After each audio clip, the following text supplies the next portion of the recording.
Good morning, students. Welcome back to your history video lesson.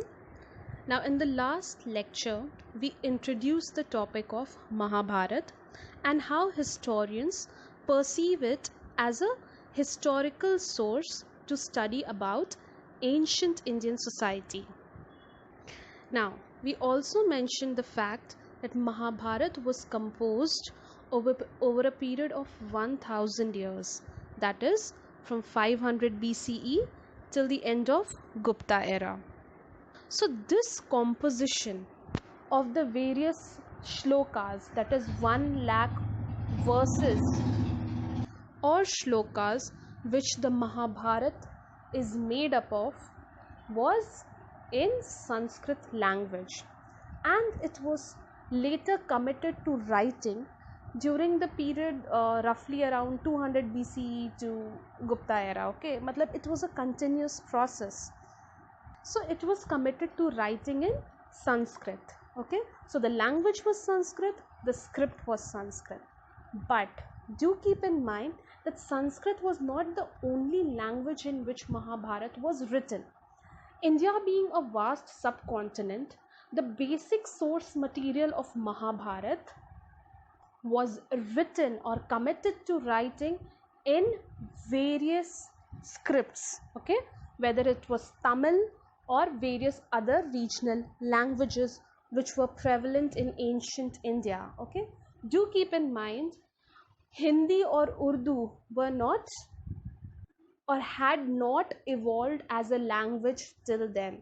So Mahabharat was not written in Hindi or Urdu or various other languages which evolved much later in the medieval period. So what do we have in front of us? We have a Mahabharat text which is composed of Sanskrit shlokas written in Sanskrit language as well as many other languages prevalent in ancient India. Now fast forward to 20th century, that is the modern era of history. Now it is in this time that during the 19th, 18th, 19th and 20th century that there was a lot of renewal in the interests of scholars to study about Indian epics or Indian texts. So Mahabharata being the most colossal epic, one could not refrain themselves, a scholar could not refrain themselves from reading about it. But out of all these Mahabharata texts written in various scripts, which one would be most informative or mostly factually correct?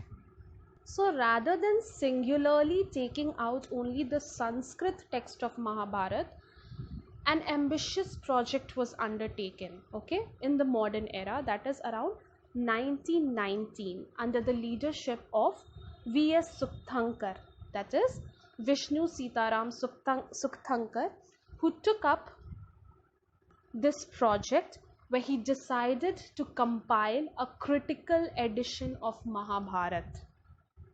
So, an ambitious project has been undertaken. It did not involve any translation. Mahabharat को संस्कृत से उठा के English में translate नहीं कर रहे थे. No, what they decided is the different versions of Mahabharata, okay, all the different versions found from north to south, from east to west, they would try to bring it in one textbook.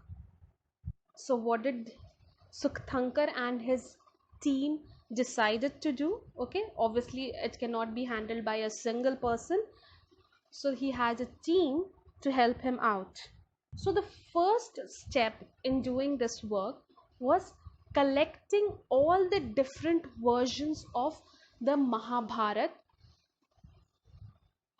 found throughout India. Okay, the first step is collection.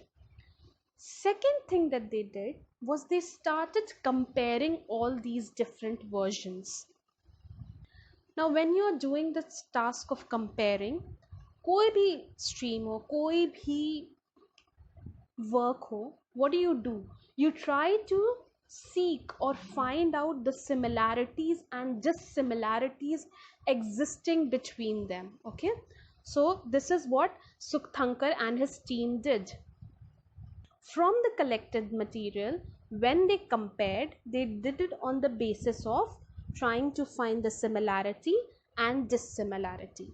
So whatever similarity that was found in all these Mahabharata texts, it was incorporated in the critical edition of Mahabharata as the main text, whereas all the dissimilarities or variations that were found in this Mahabharata story in the various texts, that was written in this critical edition as footnote to the text.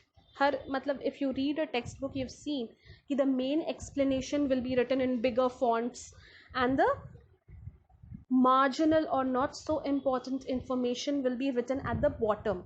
Okay, and then the appendices are those textual information which are inserted at the back of the book to provide you extra source material for your reading. So this is what happened. Whatever similar texts were found in all these Mahabharat, they were written as the main text. Whatever variations were found, they were written either as footnotes or as appendices. So obviously it ended up being a mammoth project which ran into several volumes and several pages.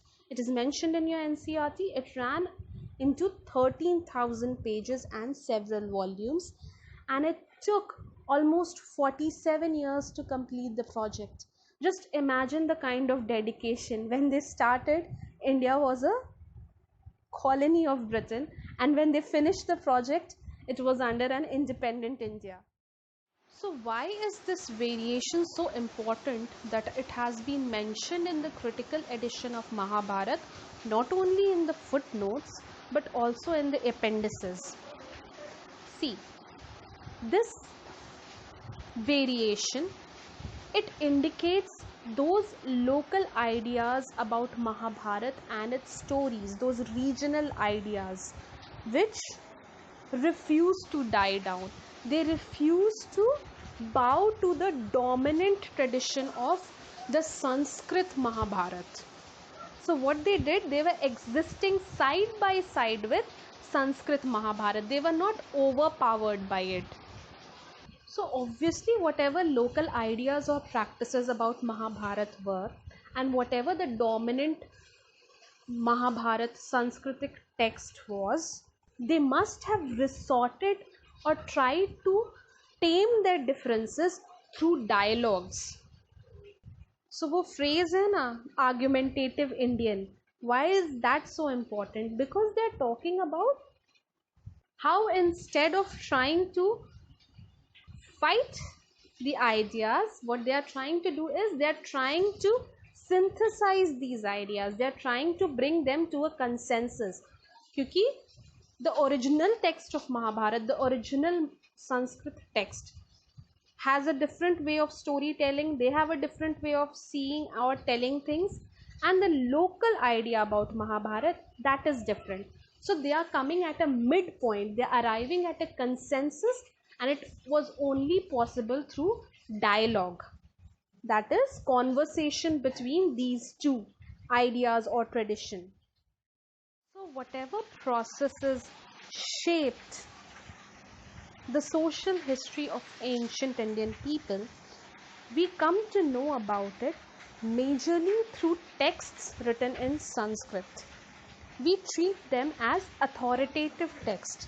So they are important when historians are trying to unravel about these processes. But here is the catch. Till 19th and 20th century, historians were basically thinking that whatever is written in these Sanskrit texts, everything was being practiced at that time, and people were strictly adhering to it. But this was not so. When scholars or historians began examining other texts to understand these very same processes, they realized that what was written in Sanskrit, they were not, those processes were not blindly accepted. So these texts or traditions were questioned, okay, and if it could not provide a satisfactory answer, that was even rejected by people. Now we begin the next topic, kinship and marriage. So the first thing that we need to study about is family.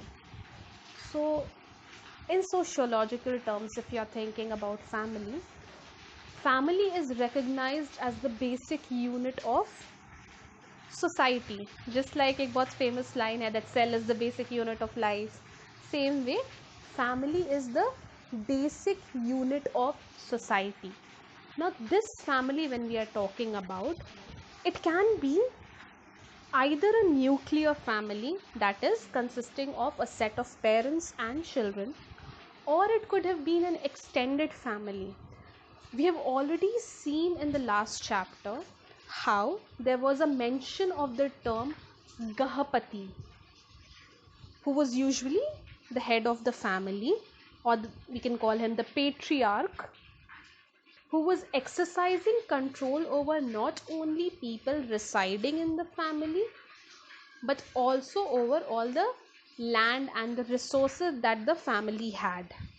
So now when we'll talk about family, we'll not be talking about the number of people which constitute a family, whether it was a nuclear family or an extended family, but we'll be looking at a very important term or a sentence that has been used to describe the family in ancient India.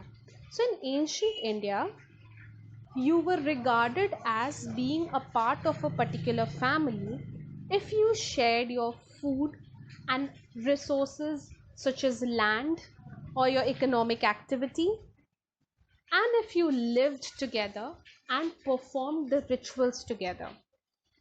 If you performed all these functions as a unit, you were termed as a family. So family is the most basic unit of society. उससे थोड़ा ऊपर उठेंगे, then you have your relatives, और जिसको बोलते हैं kinship. So relationship between people could be based on descent or marriage within a kinship. So there is not a dividing line whether you will include your cousins in your family or as your relative. ऐसे कोई line नहीं है जो तुमको clearly demarcated है. It depends whether you used to share your resources together or not. So अगर एक ही घर के छत्र छाया में रह रहे हैं, so you will be, the cousins will be a part of a single family. But if they were living elsewhere in separate mode of accommodation or separate lifestyle altogether, or living away from that household, those cousins might be termed as relatives. So उस पे ज़्यादा ध्यान देना नहीं है कि cousins will be family or cousins will be relative or kinfolk. But what you do have to know is that some societies regard cousins as a part of family and some regard them as mere relative or as a form of kinship. And ये अभी भी होता है, okay? Like if you read about, there are some societies in Andhra Pradesh where they even regard their cousins from their mother's side as not being their blood relatives. That's why marriage is allowed between them. We are talking about even Hindu families. So it all depends on what kind of society you live in and what are your beliefs. So if a historian wants to find out about families, information for elite or ruling class is easily available because obviously they have textual references to them. But if a historian is trying to reconstruct about the familial ties of ordinary people, it becomes much more difficult due to lack of sources. So why does studying family become so important in history? Now remember, family is not only the basic unit of society, it is in family where a person's thought process is nurtured, where he learns a lot of values about life, and these values only provoke him to take later actions. Okay, these values change into actions. and these are the actions which we actually study in history. कोई event होता है, that is because of an action that happened. So एक line जा रहा है. Can you see that line? You have a family where your thought process is being nurtured, where you are having different values that you are receiving.